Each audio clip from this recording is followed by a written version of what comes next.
Hey everyone, and welcome back to Cherview Chronicles Life in Motion. I'm John, and today we're diving into a topic that's been buzzing around the photography community. 4 years in the world of camera technology, that can feel like a lifetime. In late 2021, the Nikon Z9 was an absolute revolution. A statement, a movement, but we're now in the last quarter of 2025. Is the Nikon Z9 still a relevant and worthwhile camera to buy in the final quarter of 2025?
Now for the important bit, a huge thank you to Nikon, especially Amy, for over the past few years of loaning me all the Nikon camera equipment that you've seen on this channel.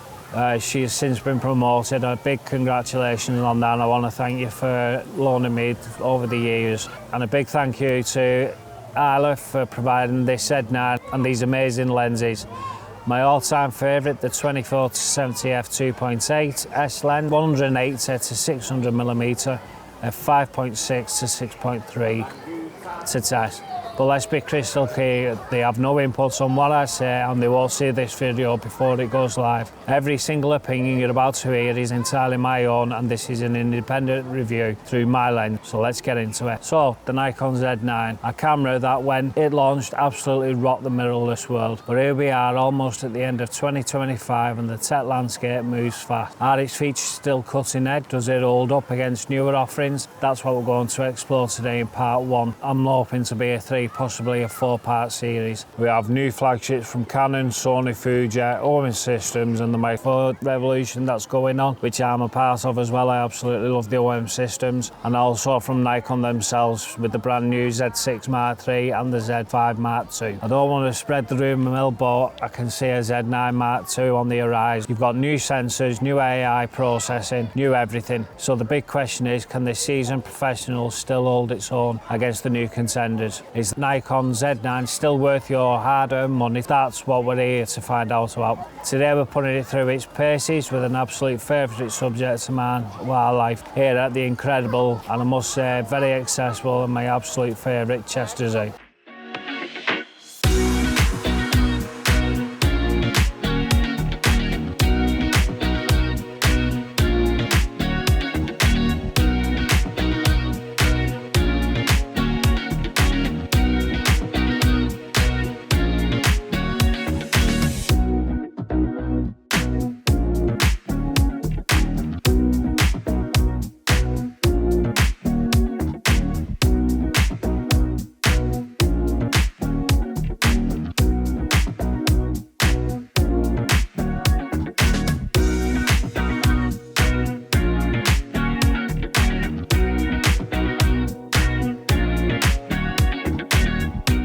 For this review, I've been using two fantastic lenses.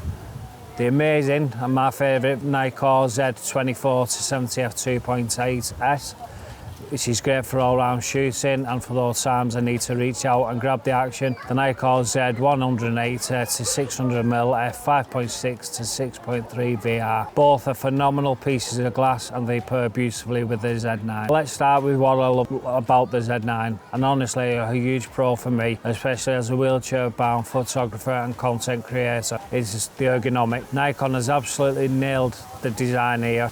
The grip's substantial, and for me with my larger hands it feels incredibly secure, and it's really well balanced. Even with the 24-70 attached and the 180-600 it balances quite well. All the buttons and dials are intuitively placed, making it very easy to operate without having to constantly reposition my hand. This is a big deal when you're sometimes limited in your movements. Now the build quality, as you'd expect from a flagship camera from Nikon, is simply outstanding. It feels like it could take a beating, which is reassuring when you're out and about in different environments, and the electronic viewfinder is absolutely phenomenal. It's bright, clear, and it makes composition an absolute joy. So now let's talk about the cons, and this is where my specific situation comes into play, actually quite a bit. The weight, while the solid build is a pro, it also means the Z9 is a heavy camera, especially when you put it with a beast like the NIKKOR Z or 180-600mm. But the pro comes with the series undeniable con, the weight. The body alone is 1,340 grams, or just under 3 pounds. Now add this magnificent beast, the NIKKOR Z 180-600 lens, which comes in at over 2,100 grams, or about 4.7 pounds.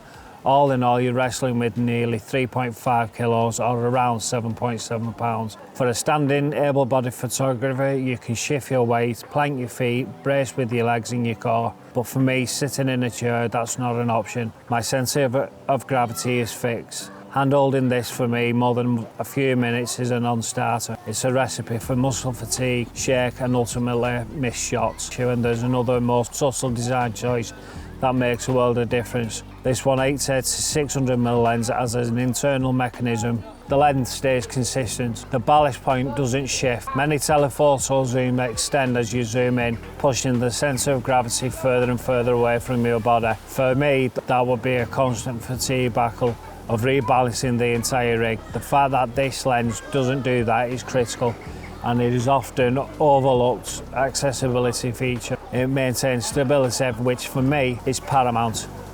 And then there's the screen. The 4-axis tilt was a first for Nikon, and it's brilliant bright. Whether you're shooting landscape orientation, low to the ground, or flipping the camera for a vertical shot, I can always get the screen to angle perfectly for my line of sight. Unfortunately, it's not the flip-out screen like I've got for the Panasonic GH7 or my OM system, OM1. I prefer that one for obviously vlogging reasons and that type of thing. But I must admit the 4-axis does work a treat on the Z9. Ergonomics are one thing, but can it deliver on shots? This is where the Z9 story gets really interesting. At its launch in 2021, its autofocus was fantastic, but 4 years of constant, powerful firmware updates have turned it into a different animal entirely. This isn't just a camera that's 4 years old, it's a platform that has been maturing and evolving for 4 years. We're now on firmware version 5.20, and the difference is night or day. The autofocus system isn't just looking for a face anymore, it's actively seeking out the eye of a bird, a monkey or a tiger, and locking on with ferocious tenacity. The subject detection for animals, birds is incredible, it's sticky, it's reliable, and it frees up my mind to focus on what really matters: composition and capturing the moments. Wildlife photography is all about moments you can't predict. The Z9's ability to shoot at 20 frames per second in full 45.7 megapixels RAW is incredible.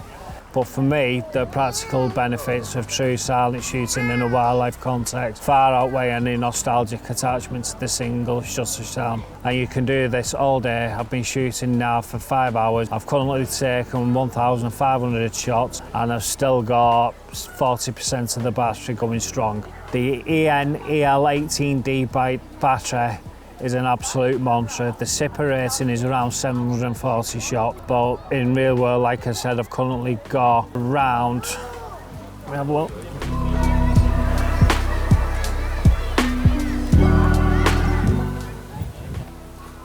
1,542 photos I've took. So, and that is especially when you're shooting in bursts. You can get thousands of images on a single charge. It performs more like a Pro DSLR than a typical mirrorless camera. And for a long day out like this, it means one less thing to worry about. Okay, so the Z9 is a powerhouse. It's proven, it's reliable, and it's been refined into a credible tool, but it's not operating in a vacuum. The market in late 2025 is fierce. We've got the Canon EOS R1, the Sony A1 Mark II, and the technological marvel that is the Sony A9 III, with its groundbreaking global shutter. So where does the Z9 fit in?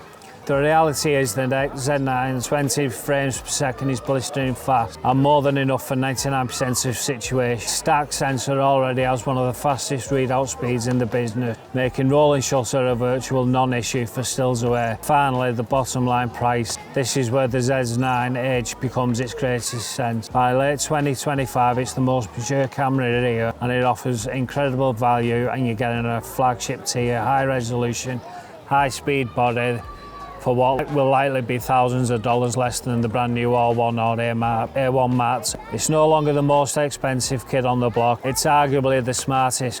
So conclusion and teaser for part 2. After a full day with it here at Chester Zoo, Nikon Z9 is still a wildlife king in 2025. My answer is an empathetic yes. It may not be the newest crown in the kingdom, but its reign is far from over. It's a blend of stunning resolution for cropping, blistering speed for capturing action, and autofocus system that has been honed to razor edge over 4 years of updates makes it a truly formidable tool for any wildlife photographer. From my perspective, the ergonomic paradox is real. The grip is a dream, but the weight is a challenge. But it's a challenge that can be overcome with the right support system. It proves that with the right approach and the right gear, even the heaviest professional equipment can be made accessible and a joy to use for everyone. This is a camera that doesn't ask you to choose between detail and speed, it gives you both. In a rugged, reliable package that has been battle tested in the field for years, and in 2025 it does all of that at a price that makes the brand new flagship look nervously over their shoulders. It has transitioned from being the revolutionary new thing to being the smart, proven, high-value choice. The Z9 has proven it can handle its fast-paced, unpredictable world of wildlife. In part 1, we touched on the incredible ergonomic, fantastic build quality, and how its performance still shines, and we've also talked about the weight, but doesn't diminish its capabilities. Well, is it still relevant? Absolutely. Is it worth buying? Absolutely. We're just scratching the surface. In part 2, I'm going to dive deeper into the landscape capabilities and the video capabilities with various shooting mode, and really put the autofocus to the test, as they have done in this one around Chester Zoo today. So what are your thoughts on the Nikon Z9? Do you own one? Are you considering getting one? Let me know in the comments below. And don't forget to like this video, subscribe to J-Food Chronicles Life in Motion, and hit the notification bell so you don't miss out on part 2 on landscape. I don't know where I'm off yet, so that's something to look forward to. Cheers, out.